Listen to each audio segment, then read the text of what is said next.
कानपुर नगर में mock drill का अभ्यास कराया गया। दशहरा टाइम्स के लिए संवाददाता अरुण अस्थाना की रिपोर्ट।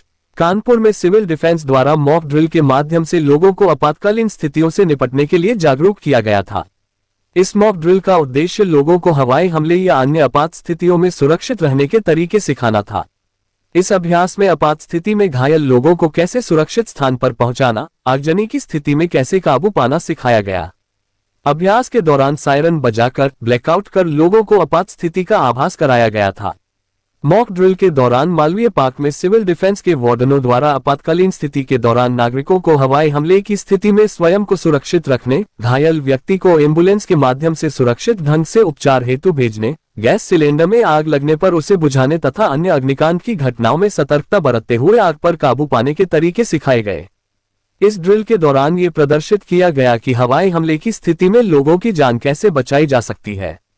साथ ही हमले में घायल व्यक्तियों को समुचित उपचार प्रदान करते हुए उन्हें सुरक्षित स्थान पर पहुंचाने की प्रक्रिया के बारे में विस्तार से जानकारी दी गई।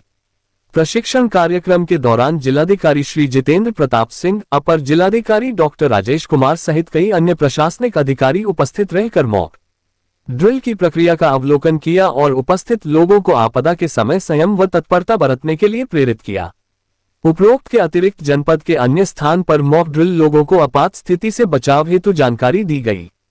16 जगहों पर हम लोग ने रेस्क्यू और मॉक ड्रिल कर रहे हैं आज जैसे 4 बजे से, और इसी क्रम में यहाँ मालवीय पार्क में हमारे डीसीपी ईस्ट एडीएम सिटी साहब और हमारे अन्य जनता के सहयोगी और सिविल डिफेंस के जो हमारे वार्डन्स हैं उनके सामने और उनके द्वारा, उनके वॉलंटियर्स के द्वारा और पब्लिक को पार्टिसिपेट कराते हुए फायर सेफ्टी के विषय में और सायरन के विषय में, और सायरन की आवाज आती है तो उस समय कैसे रिस्पॉन्ड करना है, पहले जमीन पर लेट कर या किस प्रकार से कान बंद रखने वगैरह, उसकी एक बेसिक डेमो दिया गया है और ये सतत प्रक्रिया है, आगे भी जारी रहेगी।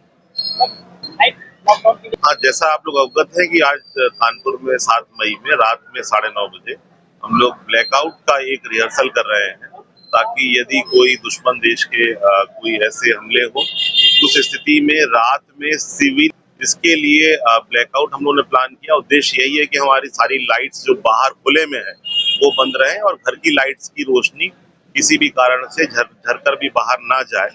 और हम लोग का प्रयास ये है कि हम अपने शहर को असेसमेंट कर लें और यदि उसमें कोई लूप होल्स होंगे, कहीं पर लाइट रह जाएगी, सिविल डिफेंस वॉलंटियर्स को रिपोर्ट करेंगे और ताकि हम लोग करेक्टिव स्टेप्स उसमें ले सकें और किसी आपदा की स्थिति में एक्चुअल इफेक्टिव ब्लैकआउट इम्प्लीमेंट कर सकें। क्या अस्पतालों में भी किसी मेडिकल फैसिलिटीज हैं? इमरजेंसी सर्विसेज कानपुर शहर में मेडिकल कॉलेज में हमेशा ही रहती हैं। इसके लिए जो बेड सिक्योर करना है, जो इमरजेंसी केयर में मेडिसिन है, उसको भी स्टॉक पाइलिंग की जा रही है ताकि हमारी व्यवस्थाएं और मेडिकल फैसिलिटीज मैच कर सकें। जो भी वाइटल इंस्टॉलेशंस है उनका सुरक्षा का एक एसओपी है, वो इंस्टॉलेशंस उसको फॉलो करेंगे।